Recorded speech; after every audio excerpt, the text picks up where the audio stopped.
Ryan Garcia matapos matalo kay Rolando Romero, ngayon target naman si Manny Pacquiao. Ito ang buong sinabi ni Ryan Garcia sa interview ng The Ring. Sobrang interesado talaga akong makalaban si Manny Pacquiao at isa yan sa mga pangarap ko.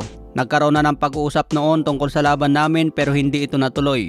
Magsisinungaling lang ako kung sasabihin kong hindi ako interesado. Kung gusto ni Manny Pacquiao lumaban, tara na, gawin natin. Ibang klase akong boksingero kumpara kay Mario Barrios dahil style make fights. Hindi malaki ang pangalan ni Barrios pero naniwala si Manny Pacquiao na kaya niya itong talunin kaya tinanggap niya ang laban.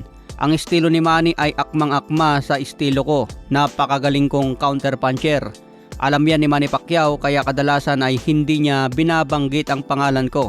Madalas sumusugod si Manny Pacquiao sa laban at alam niyang meron akong mabilis na counter left hook. Epektibo ang estilo ni Manny Pacquiao pero may mga pagkakataon na nagkakamali siya at doon naman ako papasok. Alam kong marami akong problemang ibibigay kay Pacquiao at tatalunin ko si Pacquiao ng malinis. Sasamantalahin ko ang pagkakamali ni Manny Pacquiao kaysa mga ibang kalaban niya. Mapapatulog ko siya gaya sa ginawa ni Juan Manuel Marquez. Pero buo pa rin ang respeto ko kay Manny Pacquiao bilang isang alamat. Dagdag pa ni Ryan Garcia, naghahanap ako ng mga kalaban ko sa Disyembre. Gusto kong lumaban sa Las Vegas sa harap ng maraming crowd. Gusto kong maramdaman ulit yung enerhiya ng mga tao at babalik sa tunay kong anyo. Unti-unti na akong nagsasanay ngayon at sigurado makapag full training na ako sa mga susunod na linggo. Mas mabilis na ang recovery ko ngayon mula sa operasyon ng kanang kamay ko. Kung gusto talaga ni Manny Pacquiao na lumaban sa akin at kumita pa ng mas malaking pera, tara na, gawin na natin ito.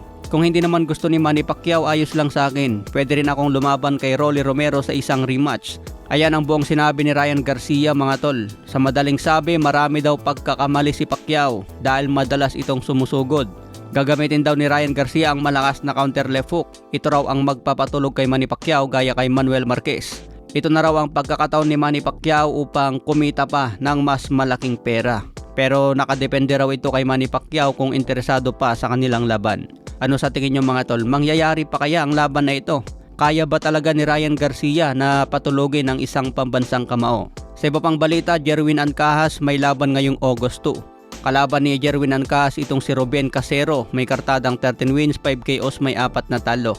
8 rounds ang bakbakan nila sa super bantamweight at gaganapin sa California, USA.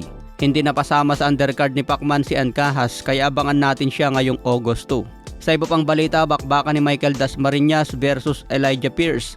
Bukas na ito at ipapalabas ng The Zone. Parehas pasok sa timbang ng Featherweight Division 126 pounds. Paglalabanan ng WBO International Featherweight Belt. May kartada si Dasmariñas na 36 wins, 25 KOs, may 4 na talo. Samantala si Elijah Pierce 20 wins, 16 KOs, may 2 talo. Huling laban ni Dasma natalo sa Japan by TKO kontra Okamoto. Okay mga tol, hanggang sa muling updates.